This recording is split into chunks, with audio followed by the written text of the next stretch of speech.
মুসাল্লিদের চারিত্রিক বৈশিষ্ট্য আল্লাহ ব্যাখ্যা করেছেন সূরা 70 ভার্স 23 to 34। আল মুসাল্লিন বলে এর পরের আয়াতগুলোতে আল্লাহ মুসাল্লিদের চরিত্র বৈশিষ্ট্য বলেছেন। আল্লাযিনা হুম আলা সালাতিহিম দাঈমুন, those who are constant in following commandments। এখানে দাঈমুন বা কনস্ট্যান্ট মানে আনইন্টারাপ্টেড অর আনকাট। নামাজ তো আর আনইন্টারাপ্টেড আনকাট বা বিরামহীন নয়, দুই ওয়াক্ত নামাজের মাঝে তো বিরতি থাকে। and those within whose wealth is a known right for the petitioners and deprived, এবং যাদের সম্পদে নির্ধারিত অধিকার রয়েছে সাহায্য প্রার্থী ও বঞ্চিতদের।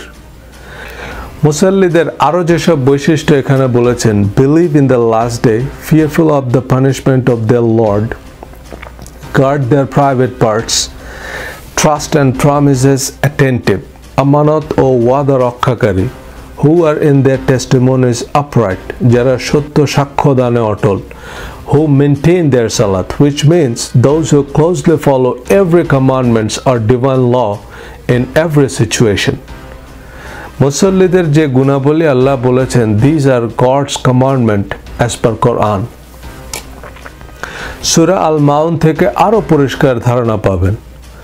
আরাআইতাল্লাযী ইউকাযযিবু বিদ্দিন, have you seen the one who denies the day of judgment? ফাযালিকাল্লাযী ইয়াদউল ইয়াতীম, ইয়াতীমকে রূঢ়ভাবে তাড়িয়ে দেয়। ওয়ালা ইয়াহুদ্দু আলা তুআমিল মিসকিন, দরিদ্রকে খাদ্যদানে উৎসাহ দেয় না। ফাওয়াইলুল লিল মুসাল্লিন, অতএব সেই মুসাল্লিদের জন্য দুর্ভোগ।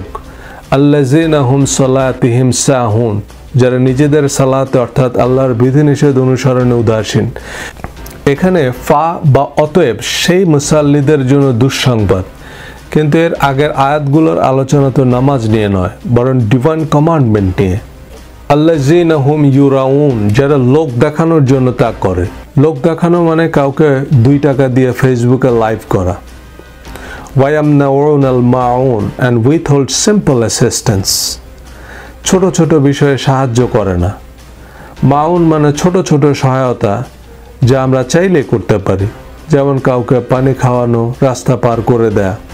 এই সূরার কনটেক্সটে সালাত মানে নামাজে অমনোযোগী হওয়া বোঝায় না, rather it means denying the system, mistreating the orphans, and not encouraging feeding the poor, withholding assistance, making shows of their good deed।